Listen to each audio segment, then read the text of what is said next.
This is Life's a Pitch TV.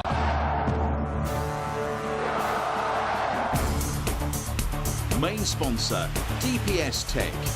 Also supported by Lackens, all about hearing.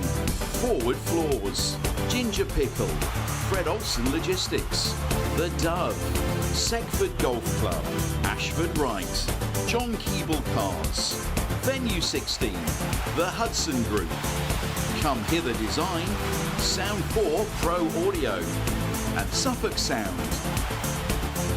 Our charities this year, Cancer Support Suffolk and the Ipswich Town Community Foundation.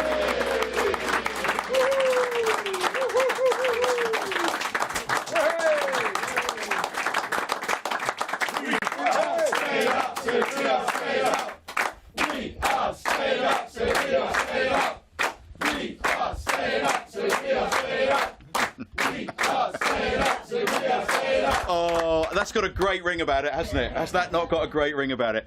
Welcome to this week's edition of Life's a Pitch TV. I'm your host, Mark Murphy. Let me introduce you to the team. Terry Butcher! Yay! Russell Osman! Yay! Chambo!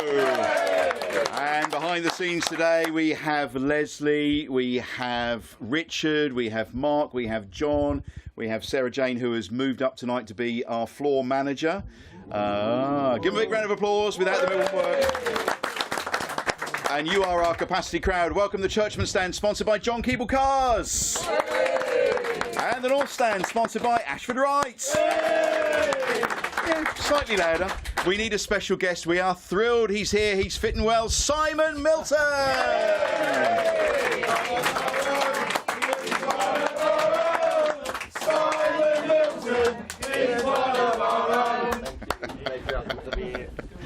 Milts, really good to see you, my friend. Thank you very much for coming to see us on Life's Pitch TV. You've been before, but welcome again. We've got to ask, how are you? Yeah, I'm good. I've been pretty good, sort of from a couple of days from the seizure, officially called a seizure, happened on the 8th of December in the Bournemouth game. Yeah, big shock. But since then, I've had every test under the sun, every scan, and everything has come out negative and positive. And, so moving forwards, clean bill of health. Major issue at the moment is I can't drive for 6 months because of the seizure. Your driving was rubbish anyway, well, mate. Natasha is my home partner. She's a much better driver than me. Better than you. Yeah, so that's an issue that I can handle. So flying's no problem. I'm obviously back to Ghana at the start of next month. So just going about my normal life after a very, very quiet December. Bit of a warning? Definitely, and it's sort of highlighted. I'm a breakfast skipper. I'm a meal skipper. I sort of get up in the morning, get going, and that's it. And then I get to a point and think I haven't even eaten. And that's exactly what happened on the day. It's a 2 o'clock kickoff. I got dropped off about sort of 10:15. Had a coffee at home. Had a coffee at the club. Did all of the things that we do pre-match, and that 3 hours before kickoff is very, very busy for us. Going around all the corporate areas and doing all that. Took my seat and probably had 2 coffees and a quarter of a sandwich all day, and it was definitely the main reason. And then I got overexcited when Chapper scored, so he scored. Can you remember much of what happened? Well, this is the story, and I'll tell you up until the point that I can remember. When Chapper scored, although we're in the director's box, we still get excited. And the row stood up, and, these 2 guys are behind me, and we stand up, and celebrate the goal. And at that moment, as I stood up, I just felt this massive rush of blood to my head. I felt like my ears had popped. I felt like I was on the outside sort of looking in. It was the strangest thing that I'd ever had. And if I wasn't sort of in a row, and I got Frank Yallop, Carlos Edwards, James Scowcroft, all guests, all in the same row. If I wasn't in that row, I could have easily sort of lost my balance and fell over. But I sat back down, got to half-time, was trying to work out how I felt. And at half-time, instead of going to any of the lounges or the boardroom, I went straight to the office on my own and sort of tried to work out how I felt. Now, still didn't drink anything, still didn't eat anything. And like most men, I gave myself a clean bill of health, and I went back out for the second half. And then it was in the second half where the guys around me, you know, were talking to me, and I wasn't really responding, and you know, and then I had the seizure, the fit, and then from that moment, I then wake up a couple of hours later in the hospital. Natasha, Hallie, my daughter, who's here tonight, and was you know, completely perplexed about what had happened and everything. So it took me a few days to speak to everyone who was near me, work out what they saw, because they saw, you know what James Scowcroft said when I sort of sat next to him it was just like the most harrowing experience, because you've got one of your mates who is like physically shaking and not responding, and also sort of made him feel utterly useless. You know, because they were all pulling away. They, you know, fortunately for me, there was a GP in the director's box. I had my first responders, and I joke about it, but Russell and Mark Calver were, you know, very much holding me up from behind, and then everybody sort of moved out the way. The official first responders are very close, so they were there very quickly, and then, you know, I got carried out of there.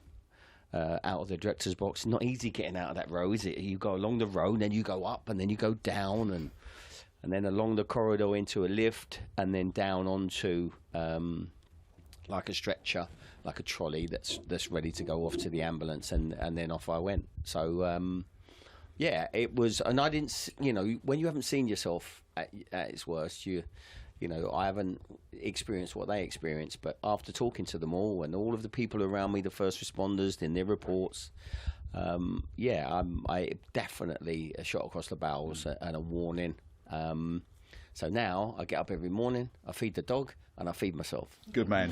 And then I have lunch, and then just make sure you don't get it mixed up. You know, yeah. If he's got nothing in, that's. I don't give him much. He's only a little dog. But yeah, it's just, and you know, it's everybody I've spoken to. A lot of people go to football who are a similar age to me, like my friends, and they go, "Oh, I do that. Oh, I don't drink enough water." My generation don't walk around with a water bottle. The younger generation do. They're used to it all the time, and I've got to get used to that, and that's what I do now. I've always got water with them. I've always got squash on my desk at home, and just having the right food at the right times is definitely, you know, something that I've learned, and I'm doing sort of constantly now. And I know I can do it, because when I travel to Ghana and it's 33 degrees every day, I never not have a bottle of water in my hand, because I know in my mind it's hot, I might need some water, but I need water in this country as well. So I've sort of taken that on board, you know, and there is a message going out to say that, you know, look after yourself. Dehydration is a big issue for people particularly as they're getting older. I've had these conversations with my mum as well, because every time there's a problem, it's dehydration. She hasn't drunk enough. She hasn't done this. So I've been having these conversations. So yeah, it's a learning process, but it's also, we're going to highlight how good these first responders are, the stewards and all the safety team, and the job that they do, because they're there all the time. And you know, any issues that the crowd have, and there's always something going on sort of all the time. But no, I certainly didn't expect it, that it was me, you know, behind the blankets, being carried out. And I've had some funny messages. You know, when I got my phone back, two things. When I got my phone back at 9:15, I found out we lost. That was the first thing. Was that the reason why you fell ill? Was it? You didn't want to see the 2 goals? No, I missed all of that. And then I had somebody, I won't mention his name, somebody messaged me and said, "Milts, who was it who had an heart attack in the director's box?" That was the message on the game day. The message on the Monday was like, "I'm so sorry. Oh, bless. I'm so sorry." So yeah, but yeah, I've had great we were messages. all very, very great worried messages for you. from all my, you know, and former managers, and you know, have sent so many messages, because once it got out. But yeah, I'm absolutely delighted with where I am now. No medication moving forward, and get back to normal. Yeah, just get back to normal life and carry water around with me. Got Chamber with me tomorrow night. Yeah, the game looking should forward be to fun. that. Yeah. So yeah, it's a pleasure to be in. And it was a bit scary for you two as well, wasn't it? You were both there, weren't you, as well? So well, we felt utterly useless. Well, I did anyway. Russell That's normal for you, though, Butch. Came across, yeah. Thanks very much, Steve. Yeah, right. I'll think about a retort. Yeah. Carrying on where we left off last week, are we, you two? I mean, yeah, and worse. Yeah, we'll do that. No, but my first thought was I can't do anything. So I saw you. You're just right in front of me virtually, and I couldn't. You're saying things to him, but I couldn't do anything. And I thought, well, the best thing is get out of the way and create space. So we all moved the line across, and luckily there was some seats across the other side, so we ended up in there. But then after the game, I got a few messages from people that were across the other side because they couldn't see who was being treated, and they knew that I was there. Well, you probably had messages as well, but they were just saying, you're okay. So but it was harrowing. It was an awful experience. It really was. No, and Frank, who's 2 seats away, had a stroke last year. So he was pretty vocal, saying that this is a medical emergency. So and he's been in touch constantly. You know what Frank's like. He's a great guy. Well, I got annoyed with you at half time on the way out. I don't know if I mentioned this earlier. Of course, as we're going out for coffee and a drink at half time, we're going off to our little place. I've said to you, Mills, did they change the music at the start of the game? Because I think the introduction music had changed a little bit. And you just blanked me and just kept walking. I thought, what a miserable. He does that all the time as well. You're mixing me up with Chamber, aren't you? Yeah, come on. I'd had the same message from Mark. I spoke to Mark Calver as well. He was like, I spoke to Milton a couple of times at half time, and he just looked straight through me. I was like, just blanked me completely. So it's obviously an ongoing thing. I wouldn't blank you guys. Scotty is different. I'd have blanked him. But then when you came back after 5 minutes into the second half. Graham Keeble sits next to me, Keeble Cars, John Keeble Cars of Bramford. He leant over to say something to you, and he said, Russell, just have a look at him because he's not right. And I look at you, and it was just as it was starting then, you're nodding at somebody. Like I was I don't know, falling asleep. And that was it, but Honestly, I remember doing the tours for years and years and years at Ipswich, and we used to, after the dressing room, we used to do the stadium and safety control overlooking the pitch with the main sponsors. And Mick Warden, who's been there for years as the safety officer, would always say, this is the safest place in the town to have any type of emergency. And at the time, nobody knows what it is. Is it my heart? Is it is it a stroke? Is it this? Is it that? They know it's serious, but they don't know what it is. And, I went up to see Mick and the team up there and all the people, all the first responders, and it's for them, it's just another day at work. But as you said, how do you feel when you're right amongst it? You don't know what to do, do you? You don't know what to do. The response from those people were fantastic. Like I said, the GP came over straight away, bang, sorted. And others have had the same response when they've had well, that's what I mean. Ground, this would have been anyone. That's what we're highlighting. Wherever you are in the stadium, they can get there and show quickly. some respect to the person who's poorly. Get out of the way. Yeah, absolutely. And then obviously I was talking to Matt Holland and Marcus, the press guy, because there's a small percentage of the crowd who know it's me. There's a large percentage of the crowd know that something happened. So, and then the speculation starts to go out, and you know what the world is like now. So it wasn't until sort of when I woke up and I'm with my family and I'm speaking again properly, it was like, right, we can put this out. And it was, yes, it was Simon Milton. Yes, he's in hospital. He's been well looked after. He's with his family. Do you know what I mean? And we'll update you when we can. And that's, you almost like have to do that. Because the speculation just goes crazy. Yeah. Well, look, you're here tonight, which is great. Give a round of applause, everybody. Fantastic. Thank you very much. And those brilliant first responders as well, who were amazing. So we've had a cup game. Chambo, we're in the 4th round. Yeah, I didn't have many of those when I was playing. Fantastic, anything, mate. I'll get that one out there for you. No, we didn't have too much luck in the cups, but no, brilliant. Great performance, professional performance, chance for some of the boys to get some minutes in the tank. So, Kieran will be really pleased. I'm sure everyone else was. Decent turnout for a cup game. So, on we march. 10 changes. Yeah. Gave people a chance, and a few of them took it.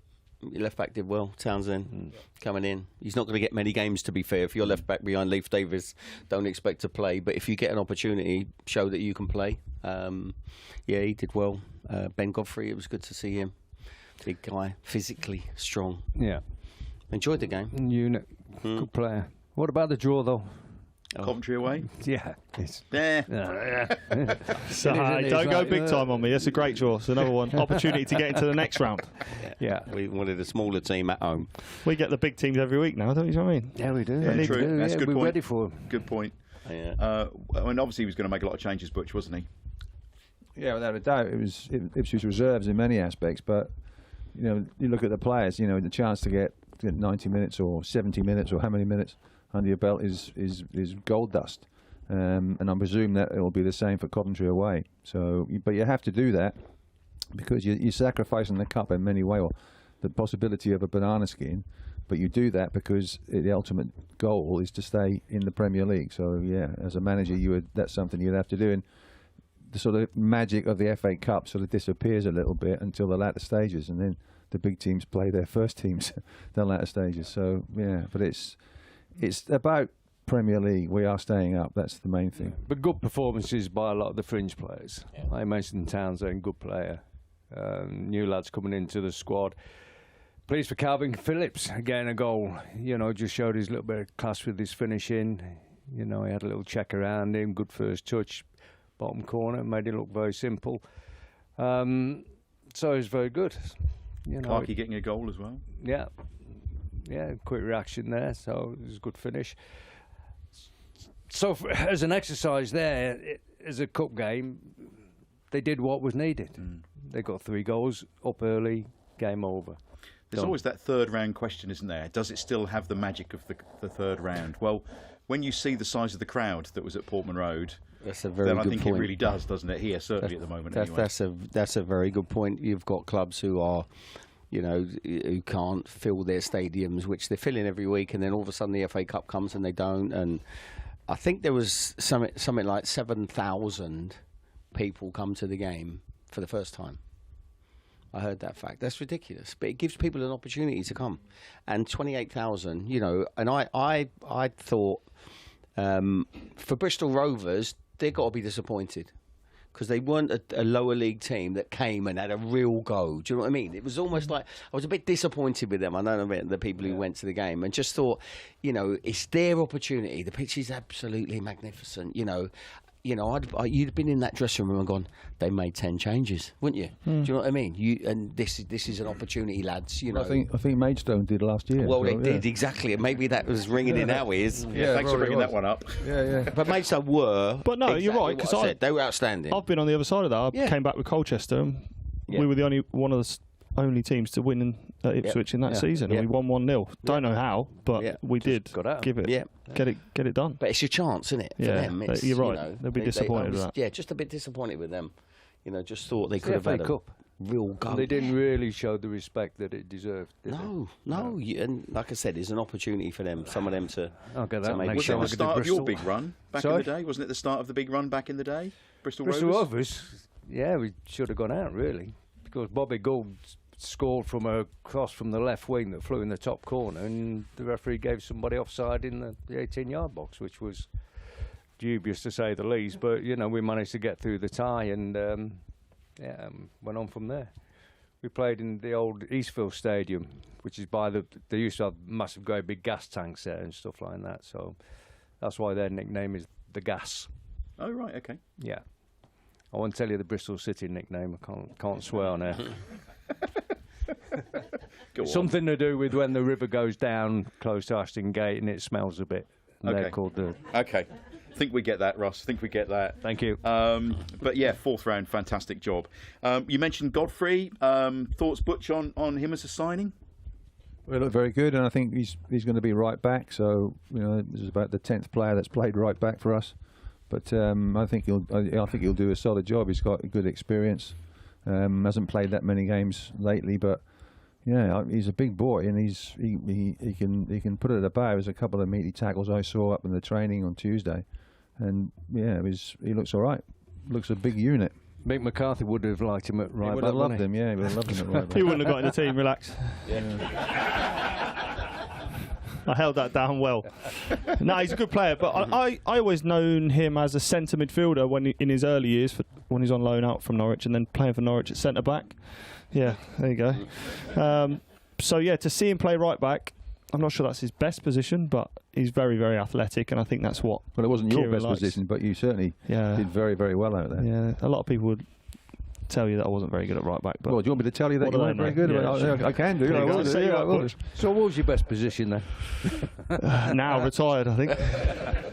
Mick McCarthy sent me a lovely message when I was ill, and he also said, "How's my love child, Chambo?" Oh, and he's fine. Don't worry, he's absolutely fine. What a guy. Yeah. He knew a player. Him. Yeah, he did, mate. He did. Axel's on the mend as well, isn't he? So that's good news, isn't it? Yeah, and Hurst is out there as well. He's obviously came on, and he looks sharper as well. We need him. So yeah, but Hurst- Axel's good. Yeah. Hurst came on and looked like he wanted to run around, didn't he? Do you know what I mean? He came on and in, well, I don't know, 10, 15 minutes, you thought, here's a player, he's back. Do you know what I mean? You could see how, it's like you've been out for a while and you get a chance to run back out on that pitch. He looked like he was enjoying it. He looked like he wanted to make things happen, and he looked in good shape. I thought Al Hamady has, made a claim for that spot though, up until the point that he took the penalty, and then it just seemed to all go wrong for him. Just one of those things. He got an assist. Yeah. It was a shot, but it went sort of the wrong way, and it was an assist. So did his penalty. Yeah, Went it the went the wrong wrong way. way. Yeah. Yeah. But he actually got an assist. Yeah. It was difficult moving for up him, in the wasn't it? I just think, I think he's been lacking good a as bit- gold the last few weeks, coming on and doing what he's been I asked think, to do. from his point of view and from the lad's point of view, they've gone, look, let's give this lad an opportunity to score a goal. Do you know what I mean? And lift him and get a lift. And, when it doesn't work out, it actually pulls you down even more, doesn't it? Do you know what I mean? So Will he benefit from going out on loan, getting some regular football? Yeah, I think you've got to get the right people in before you can go out on loan, but he will benefit. He would have benefited in the last couple of seasons by just being with our team and our players and our manager and our coaches. Do you know what I mean? He's gone. He's changed completely. But he would definitely benefit by playing every week somewhere. He get fitter, he gets stronger, and he's. But he's he got to can't do go that. out until Hurst proves Exactly. his fitness. Yeah, and Well, I possibly- think there'll need to possibly be another another signing as well. addition at least, Yeah. because Yeah. with Hurst's record at the moment, you're not going to be able to rely on the Can't rely on two him. strikers alone. And again, you talk about Godfrey coming in. Yeah. Where does that leave Harry Wright and Harry Clark? Yeah. Harry Wright, the goalie. Have you signed Harry Wright? No, I Harry didn't know. Clark. I Do you know what I mean? forgot So there's opportunity for people that are going to come in, but obviously now with the squad numbers, there's going to you've be got- decisions that need to be made. You've got to slide that in, haven't you? You've got 25. Do you know what I mean? There's got to be some ins, there's got to be some outs. And lads want to play. of course. They don't just want to be here because we're in the Premier League. Lads are going to see, right, this is how the first part of the season's gone. You know where you stand as a player. So there'll be decisions, and I'm sure there'll be some players that'll have to move on, We are whether that's fishing in in a a short very term. different pond now, aren't we? Totally, for yeah. Players. Totally. Amazing, the difference. Yeah.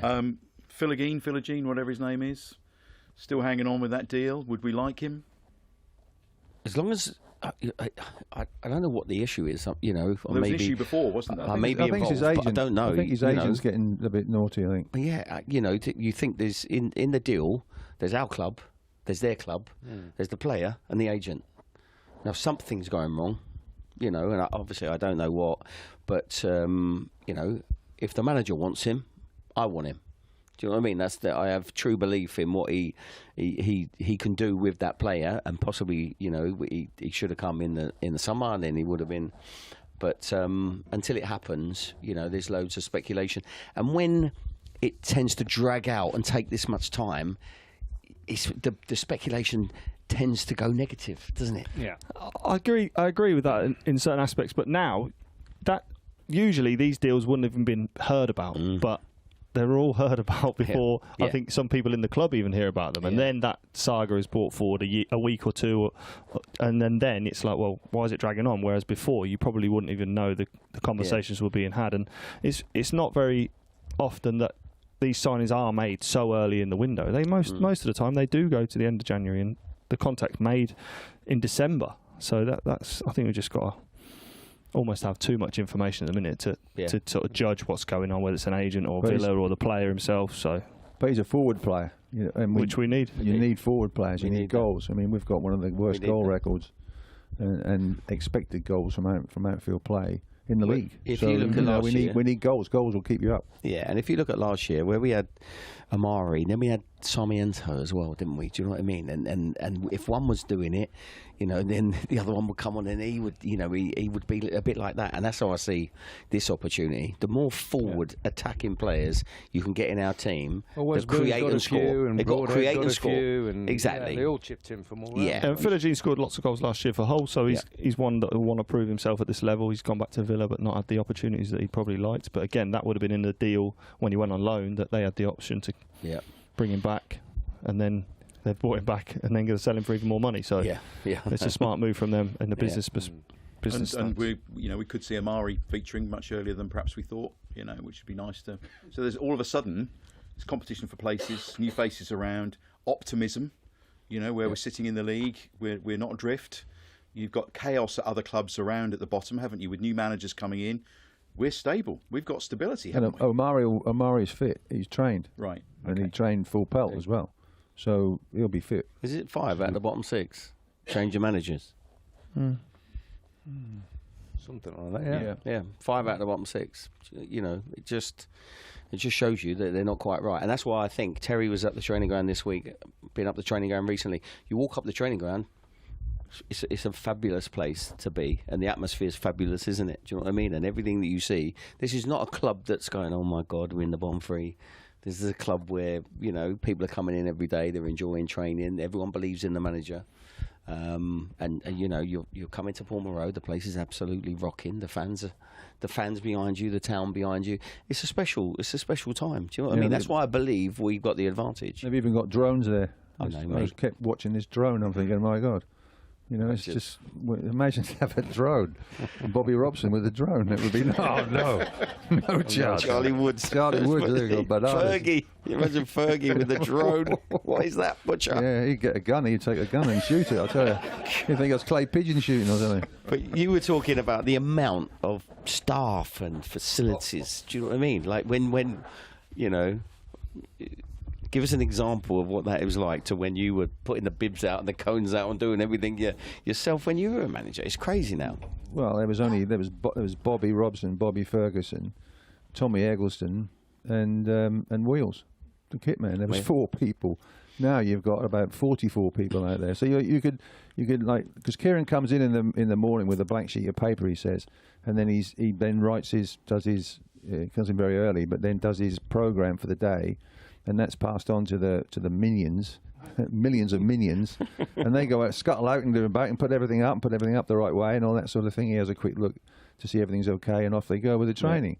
Then they finish the training, go back in, and the minions come out again, and they go and picking everything up, got the buggies and everything else like that, and it's gone back in. Yeah. It's incredible. And Kieran's watching from the camera on the drone, and It's just unbelievable. So it's moved on so many levels compared to what we had. And But you even know, from you two guys as well, hasn't it? massively. Yeah. No, massively. I mean, we were miles apart as well. Mick, Yeah. Terry Connor, Yeah. Lids, Yeah. Matt Byard. You sort of That was a it. goalkeeper And a goalkeeper coach, yeah. Mal. Yeah. I mean, That was literally our stuff. so it's totally changed, and it's going to go again because they're going to build a new building. The new building is where the first team are going to go, just the first team, and the existing building is going to be the academy and the women. The women are up there as well, so they're, you know, it's going again. And what they're trying to do is make it, you know, how it should be at this level that we're at. I mean, it's fantastic already, but once they build that new building, and I've been to a couple of training grounds, been down to Brighton's training ground. It's just, you know, where they are now to where they were is ridiculous, and their facilities that they've got, it's just out of this world. That's the sort of program that we want to follow. Absolutely. And look at the other clubs as well, Yeah. and what they've done. I mean, they're going to have they've got good food at the moment as well, but they're just going to rip the kitchens out and put, you know, a better kitchen in. well, Much better. Tottenham training ground. That's just amazing. Their canteen is just like a motorway service station. Unbelievable. Yeah. Walk in there, you know, and this is going back probably about 10 years when it was first opened, 10, 12 years, maybe 15. And even when I took the under-18s over there, the chef would be on hand. He said, you know, if you want porridge, any sort of breakfast, bacon and egg or anything like that. You got to be kidding. The year before, it was me, the physio, and the players, maybe 15, 16 players, no problem. The second year after the EPP kicked in, there's myself, full-time assistant, strength and conditioning coach, sports scientists, 4 analysts, 2 physios, as many staff as was players, and that's when it all started to change and it's all kicked in at that level as well. Well, it used to be a joke, didn't it, about the amount of staff, and you say, one day you're going to need 2 coaches. Yeah. Yeah. Double decker. Quick word, Skip. Janoy Danassian left the club, didn't he? Very emotional departure as well. I mean, he's been here quite a while now, and lovely fella, lovely guy. Yeah, and I think that's important when someone leaves a club, that they're rightly given the send-off that they deserve. So for him, really good guy first and foremost, but he was a good player, and I don't think he probably played as much as he would have liked, and probably some of his performance deserved, especially when I played with him. I don't think I ever saw him get beat 1v1, but Lambert had a problem playing him. He had a problem with quite a few, didn't he? Yeah, he was rubbish, but anyway. Yeah, he's a great guy, and listen, I didn't expect to see him going and playing for Chesterfield and the management there, but again, great opportunity for him to go and play some football, and he just always played with a smile on his face. Always saw the best in the worst situations. Good servant, real good guy. servant to the club, wasn't he? Yeah, it's another example of the manager, isn't it, and what he does for people, the way that he treats people. You know, well, let's make him feel as special as we can. Maybe we can get him on the show now. Yeah, we'll try. Yeah, next We'll time try. he visits Ipswich, we'll drag him in. Yeah. And Butch, you were up the training ground giving out some trophies, weren't you? I've given out some balls. Right. They were the Premier League debut balls. Okay. But I made a career out of giving the ball away anyway, so that was fine. I'll talk about that in the car coming up. Who was getting them? Cameron Burgess and Harry Clark. Yeah. 2 balls. 2 balls. Not 2 balls each, but 1 ball each. But you know, Yeah. it's a lovely memento. It's done really well. Yeah. Yeah, we got bugger all when we were played in the Premier League, or the First Division as it was then. We were lucky to be there, so the manager said. So that was it. Bless him. Can I just ask you a question? BBC are talking. My old employer are talking a lot at the moment about Sir Alex Ferguson being the greatest ever manager in this country. And they're doing podcasts and shows all about Sir Alex Ferguson. And is it just me, but I get quite wound up by that, because I think Sir Bobby achieved far greater things with, in theory, smaller clubs all over the world. So who is the greatest manager, Sir Bobby Robson or Sir Alex Ferguson? Well, Sir Alex did well in Scotland with Aberdeen in the cups. Well, They won not really cups abroad, and is leagues. it? They won up there. Well, that's a sort of, if you in terms with us to a certain degree, a smaller club, and then he goes to the big club. But Bobby was very good abroad. So if you're talking about it just being specifically in the UK, then that would take a lot of the good things from Bobby out of the picture. But he won trophies wherever he went. He won leagues wherever he went. For me, he's better than Sir Alex, because Sir Alex had a lot of money when he went to Man United eventually in the Premier League and things like this. Bobby came to the Premier League later on, and then was very harshly treated by Newcastle as well. So it would be a good debate. But I think we're all for Bobby because of what he did for us. But Russ, would you be Bobby or Alex? I would be Bobby, Bill Shankly, Alex. Right. Okay. Because Bill Shankly, his record stands up there against anybody. Cloughie as well. Cloughie was absolutely wonderful, wasn't he? Cloughie, absolutely brilliant. And to separate one above anybody else out of that sort of that quartet that's a tough call, But I don't think I would put Sir Alex at the top. Okay, Milts. Well, if you look, the people you've just mentioned, how many of them was as successful as Bobby in Europe? Yeah, in Spain, in Portugal, and then England.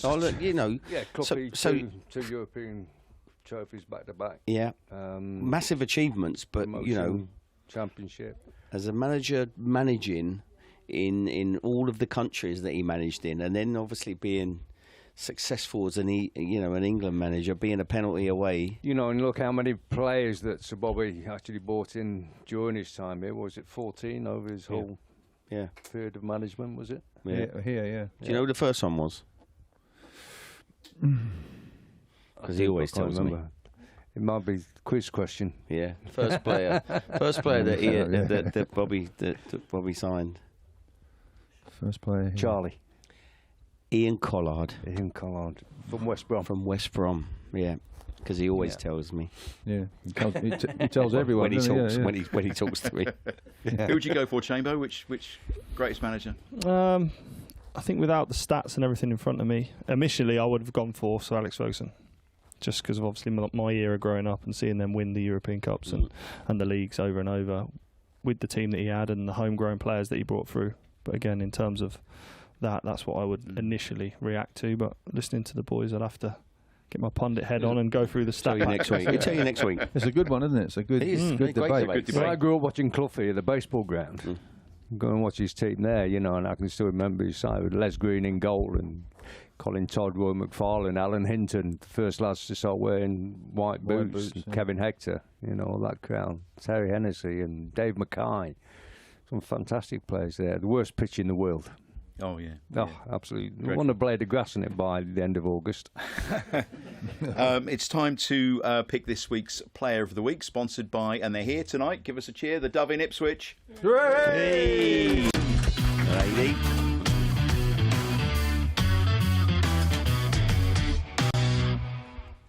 So an interesting one with so many changes for the FA Cup match. Let's go with our guest first. Who would you give as Player of the Week from what we saw in the FA Cup? Well, he got man of the match, and he should be running the game the way that he ran the game, I thought, you know, and it was a good performance for him. So for me, Calvin Phillips really showed some class and some quality. Good, as Russell said, great goal. Looked easy, made it look easy. Yeah. But you know, he's 25 yards out and he's curled it in the corner. So for him, and you know, it hasn't been the easiest loan because he's been in, he's been out, and he's come from a massive club. But after speaking to him after the game, he's enjoying himself here. He's really enjoying being part of it. He's a massive smile on his face. So he would be the one for me. Chambo? Yeah, I would go with that. Special mention to Townsend at left back, but yeah, it's good to see Calvin Phillips, and I think you do see him. He's enjoying it. It's not been as straightforward as I think everyone might have thought it had been, but I think that's football and the story of his last few years. So if we can help him get back to anywhere near he has been over the last few years, that'd be great. So for him, yeah, I thought he played really well. Butch? I'm going to go for Phillips as well because I think he did very well, and that'd be a great boost for him as well. Yeah, because there's a you got Morsey and you got Kayust in the middle who are doing very well at the moment. So it was good to say, well, you know, to give a question to Kieran, you know, I'm here, you know, I'm ready, so available. But and also on that, Butch, he could have gone, I've got to play Bristol Rovers, you know what I mean, with his profile and where he's come from, but to actually have that mentality to come out and dominate the way he did. Yeah, that's right. And then there's another one I'm going to throw in, Al Hamady. Okay, it brings a smile to my face, but because he's missed a penalty. The reaction on his face when he sort of ran away, he was laughing. Well, we all were really, but he was laughing. But he sort of thought, well, good on you, because you could easily have just gone, you know, like this, you know, get me off and that sort of thing. So, but I just think, you know, as a character, you sort of think he's got to have a good character because he doesn't get many chances, and when he does get a chance, he misses it and things like this. But again, it's a reflection of the environment that they're working in. Yeah. Russ, is it going to be 4 for Calvin Phillips? It is going to be 4 for Calvin Phillips, and it's going to be another plus for Connor Townsend as well, who I thought had a very good game. I think he's a very good defender, you know, and it was a good show. So, Calvin Phillips, I think, deserves a round of applause, don't you? We've got a fantastic capacity crowd in here this evening. You all right, everybody? Yay. Who responded to my plea, free beer? Yeah, one or two of you. Yeah, there's a few beer cans on the floor around. So if you want to be part of the capacity crowd, you get free beer and snacks. Plus, it's a warm place to be, and lots of fun as well. Just go to www.lifesapitch.tv and click on capacity crowd, and you can apply that way. You said you're heading off to Ghana, Milts. Tell us about your Future Stars charity for those who haven't come across it briefly. Yeah, so sort of 5 or 6 times a year, I go 2 weeks at a time off to Ghana. We have 6 staff out there, 6 schools, about 5,000 kids in total. 5 of those schools are government schools and 1 is a non-government school, which means this is the kids from the most poorest communities and families who can't afford to send their kids to school. So we've teamed up with another couple of organisations and give them an education. Natasha, my partner, comes with me on a regular basis and goes off into the schools and mucks in with the teachers, and it's a fantastic experience. And Dean here, I was speaking to Dean about one of our particular teachers who's a bright young man who's about 23 years old and wanted to get further educated. So he looked at a degree course and in IT to help him, because at the time he's not even got a laptop. And so I did a presentation at an event, and Dean contacted me and said, look, I think I can help this boy. What do you need? I said, well, he needs a laptop. And his degree course is, for 4 years, is £200 a year. And it's an online degree course that he does in the evenings. And Dean said, I'll cover that. Yeah. So Dean from DPS Tech, one of our sponsors. Thank you. You Brilliant. And people are so kind, aren't they? It goes such a long way. And we're not a big charity, but every single penny we get goes in. Do you know what I mean? We don't have these big offices. We don't have all these people. I'm not employed by the charity. I'm employed by a company that support the charity. So our money goes so far. One of the things that I was talking to you earlier is about these shoes. So there's 450 children in our school, and when they come into school for school, some have got flip-flops on, some have got one flip-flop, some have got broken Crocs, others have got a training shoe, and so it's so difficult, and we want to try and help them all. So I spoke to a company. We've got a company coming out in March, and they came out last year, and they said, look, one of the things we noticed, they've all got different shoes on, so what can we do something with the shoes? So I go to my country manager in Ghana and say, right, I want you to find a Ghana-based shoe company who hopefully make Croc-style shoes out of recycled plastic in Ghana, so that we're ticking so many boxes. And he did.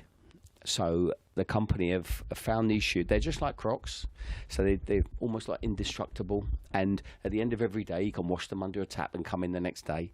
And the headmistress and the owners of the school said, yes, they can be their school shoes. So the company have decided that they're going to fund 450 pairs. Brilliant. And give it out while they're there out in March. Brilliant. It's amazing what you can do. And it goes so far. And sometimes I've just shipped a container full of kit that was donated from various football clubs, and one of the main partners, Ipswich Town MSC, very, very helpful in shipping a full 20-foot container out to Ghana for me with all the kit. And sometimes you're giving out brand new shirts and shorts and trainers. It's like Father Christmas when you arrive there. Honestly, it's so rewarding. Because sometimes it's the best thing they've ever had. It's the newest thing they've ever had. If you stop a child in the street who's got a Liverpool shirt on or an Arsenal shirt on, they're fakes. There is no real shirts out there unless they've come through us, which is we've got Ipswich Town shirts everywhere. I mean, Terry, you came out right at the start, didn't you? You came out and saw what we started, and obviously you follow us and you see what we do now. It's just unbelievable, and the people are unbelievable, aren't they? Yeah, they're fantastic out there, and they love seeing you, and they just they after about 10 seconds they burst into song. They start singing and dancing. It's great. Everybody does that, apart from you, Milt. But I mean, everybody else does it. But it's great. So if these children out there in Ghana, they've got Crocs on, and they kick somebody, they've officially crocked. Is that right? I haven't been Shall we working on move that on? one. I just Figure that one don't on the know. way. Shall we move on? Well, good luck with it, Milton. It's fantastic. Yeah, no, I know I you're really appreciate passionate that. about Thank it. you So very give him a much. round of It's a applause pleasure. for that. Thank you. Fantastic. Right, boys. It's time now. Get your clipboards up. It's time for Ask the Legends, sponsored by Suffolk Golf Club. Seckford Golf Club. Sorry, Seckford. Which one is it? Seckford. Simon's here. Hello, Simon. Hello, evening all. At the moment, the scores are Russell 13.5, Terry 7.5. You won last week, didn't you? I won last week, so I must be 8 now. No, you were 6.5 before that. Was I? Yeah, Yeah, right. you were. Go back and look. Would you want 8.5? Just get on with it. Here's this week's question. Okay, here we go. We talked about it earlier, the FA Cup next round match. But according to Sports Map World, how far in miles to travel from Portman Road to the Ricoh Arena for our fourth round fixture against Coventry in the FA Cup? How far in miles? Yeah. So how far would the travelling tractor boys and girls go? Who's going? Ipswich to Coventry. How many miles? Silence works really well on a podcast and radio. Yeah. Do you want to help them, Chambo? Just there. No. Milch, do you want to help them? Am I involved in this? No, Or just those two. these two. Yeah. Cool. You can help or hinder, whichever you feel. Did you manage Coventry? Yeah. So did you live near Ipswich when you managed Coventry? No. Oh, okay. I thought was that might be the ground for me when I lived out there was about 10 miles, but that doesn't count. So no. No. So it's more than 10 miles then. Yeah. But is this pre-M25 or not? I don't know. Okay. I don't know. Is that the way you go? Sports Map World. Sports Map Stats. World. Come on, Yes. go on. Give it a guess. Come on. Have you written something down, Terry? Yes, I have. Russell? Yeah, okay. All Here we right go. then. Who wants to go first this week? Terry, how far? 175 miles. Okay. Miles out. Russell, 120. 120, Word. says Russell. The answer is, In the middle. 115 miles. it's another point to Russell Osman. Well done, Russell. Well done. Did you? I think it's Jules Verne in disguise there. Yes. That was unbelievable. Are you telling him these stories? No, I'm these- not. No texting at all. Right. But well done. Well done. Right. Natural order is restored. It's time for our footy challenge, our table footy challenge, and this is sponsored by Fred Olsen Logistics.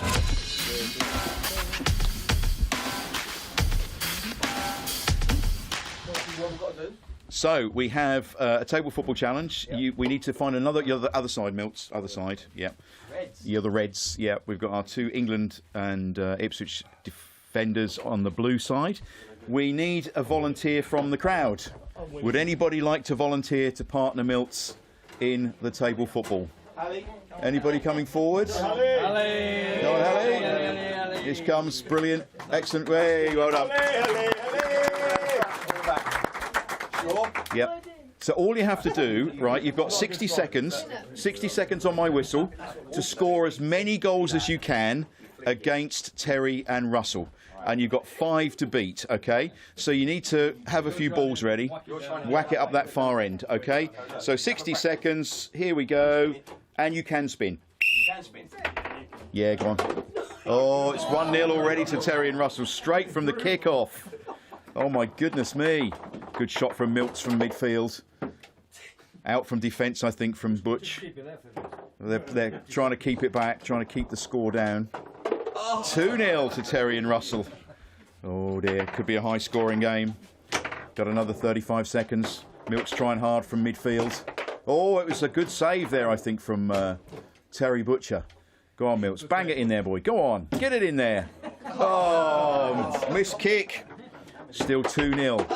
3-0 to Terry and Russell. 3-0. 15 seconds to go. Come on, let's get a consolation goal here. Come on, Milts. Come on, Milts. Oh, off the goal line. Off the goal line. Oh, we're all spinning now. Ready?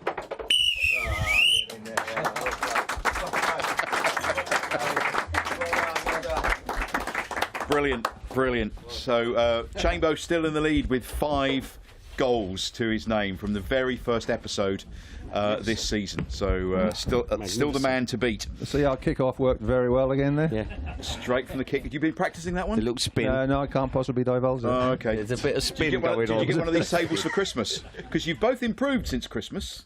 Yeah. Oh, okay. Right, it's time for On This Day in Ipswich Town History, sponsored by Fred Olsen Logistics.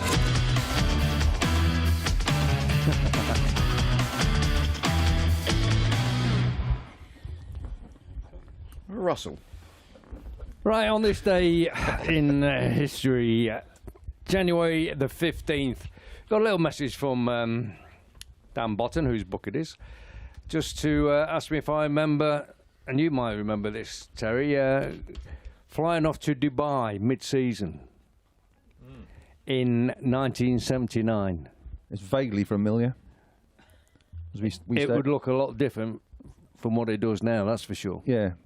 Was it the hotel we stayed in? We stayed in, I forget what it's called now. The Metropolitan. The Metropolitan Hotel, and there was a bar in there called the Red Lion Bar. Yeah. And I think that was the only hotel on the strip back in Did you see 1979. much else of Dubai other than the Red Lion Bar? No. Oh, okay.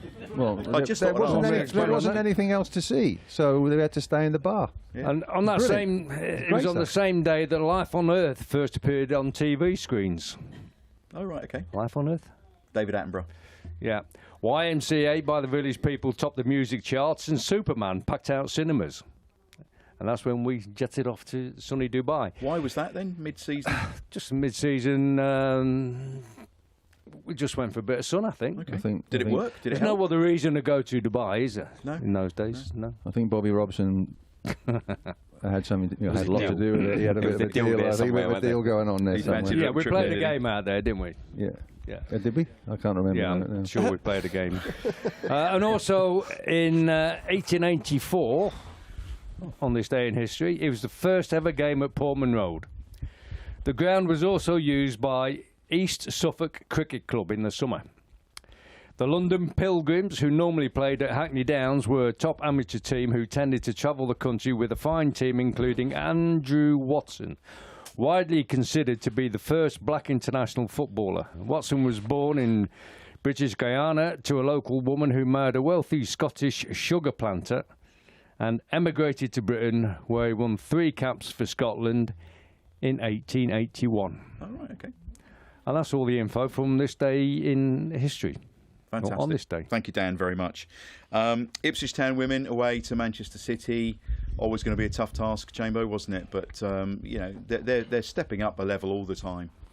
Yeah, and I think that's a marker of where they want to be, isn't it? And the investment that's been made, and them having all the staff behind them and everyone backing them now, it's the club's right behind them. So yeah, I think that the result there, 3-0 defeat, obviously disappointing, but yeah, really, I think really there were proud two, of what they've achieved. too early, relatively early goals, Yeah. so that doesn't help in the situation. But the rest of the time, just conceding one more is pretty good and a lot better than before. So you can see the improvement of the squad. But new assistant manager as well, haven't they? So they are going full out to establish themselves as a real force. Rightly so. Which is That'll give great. them massive confidence now for the rest of the season. It's where they want to be playing, and the girls are having those opportunities, and they're making them all themselves. So it's great to see. Great It's experience. isn't it?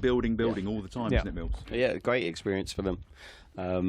You know, when I was up the training ground recently, we were watching them train. Their game got called off, and they are, you know, they've got access to everything that the professionals, the first team have got. You know, and it's great to see. And like you said, they've got a new assistant manager just coming full time, but they've also got, you know, like a director of football now, haven't they? You know, somebody else to help with the women's team, because they need, you know, everything else, the sponsorship and every, you know, their games they get. Felix Stowe a very good team, aren't they? And they get decent crowds. But when the women play there, they're getting even bigger crowds. I think it's 300 So- travelled to Manchester, wasn't Yeah, it? it's just, you know, it's crazy. So 3 away women's games football. on the bounce for them now. Yeah, that's what I'm And hoping. again, that- I was seeing on social media today that fans are already picking and choosing and following them on the road, which Yeah. is great. Isn't it? No, Can it's only great. grow. I'm hoping that Hallie is going to go that way. She's playing at Brantham. Girls at the moment, loves her football, and it's great to see that many girls teams playing now Good. and being involved. You know, it's great to see them out there. Okay, time for the Man v Fat results, and it is after Christmas, and it's their first time back. So what do you think happened? What do you think could possibly have happened? I think they've been good. No. The Man v Fat lads returned to action this week after the Christmas break, generally a bit heavier than before. It was a 30-kilogram group gain over Christmas, but the guys have all set themselves targets for the coming weeks and enter the new year full of optimism, just like me every year. Right, the results. Ivory Toast 7, the Red Hot Chubby Fellas 7, the Red Cat Funts 6, Go on. Galatasaray 4, Yes. Wickham Waddlers 8, Borussia München Flapjack 11. And this is from Man v Fat Mark, and he says it was great to see Simon fit and well and in the fan zone on Sunday. So he sends you all the very best. Thank you. Which appreciated. was great to see. And was it odd going back after what happened? I happened on the 8th. I actually went to the Newcastle game.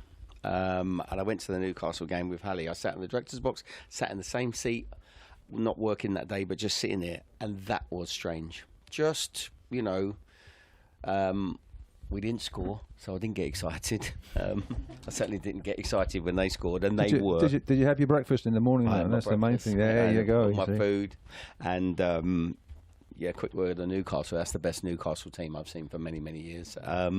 But that was strange, sitting back and coming back. And then I went to the Chelsea game. Natasha came with me, so I've sort of eased myself in by coming to the games without actually doing the work, and so working at the Bristol game. But yeah, I mean, so much goodwill, so many, so many great people that you see on a regular basis, and when they see you, I thought it was really important as well. When I came to the Newcastle game, which was only 2 weeks later, I wanted to show everybody that I'm in good shape, and I feel great. Brilliant. I think it's important, though, that you do recognise how hard you work every day of the week and at weekends. So you do deserve, at some point, to just go and watch a game. So don't always put yourself through the ringer, mate. There's a lot of love in the room, isn't there? Well said, Skip. It's not like him, but it is. Yeah, it's quite good. Can we just mention the bucket collection in the fan zone for Marcus Stewart for Yes, tomorrow night please. before the Yes, game? yes. So there will be a collection outside the ground because Marcus Stewart's got the March March of the day. March of the day. That's about the 23rd. It arrives on. It's that weekend, 22nd, 23rd of March. So they're starting doing their collections. I think pretty that early, when the March of the Day finishes at Portman Road on the Sunday, the women are playing, aren't they? Yeah. They're all at the same time. So I think it just really good. works really well. Yeah. There's a lot of planning and effort gone into that as well. So Yeah. we'll do more on that in. And Marcus in will weeks be to here come. in a couple of weeks' time. Yeah. So he's got an event at the club on the Friday night, and then he's here for the Southampton game. Brilliant. So it'd be Brilliant. fantastic. We're going to get to a great see. reaction as he always does. Look, we're out of time, unfortunately. Milt's great to see you. Thank you very much for coming in. Give Simon a big round of applause. Thank you. everybody. Thank you. Thank you very much. Thank you, Chambo. Thank you, Skip. Thank you, Terry. Thank you, Russell. Thank you, Capacity Crowd. We'll be back next week. Hopefully, we'll have got a few more points on the board. It's only Manchester City on Sunday, so piece of cake.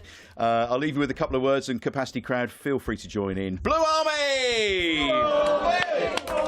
Blue Army! Blue Army! Blue Army! Blue Army! Blue Army! Blue Army! Blue Army! Blue Army! Blue Army! This has been a Life's a Pitch TV production. Main sponsor, DPS Tech. Also supported by Lakens, All About Hearing, Forward Floors, Ginger Pickle, Fred Olsen Logistics, The Dove, Seckford Golf Club, Ashford Wright, John Keeble Cars, Venue 16, The Hudson Group, Come Hither Design, Sound 4 Pro Audio, and Suffolk Sound. Our charities this year, Cancer Support Suffolk and the Ipswich Town Community Foundation.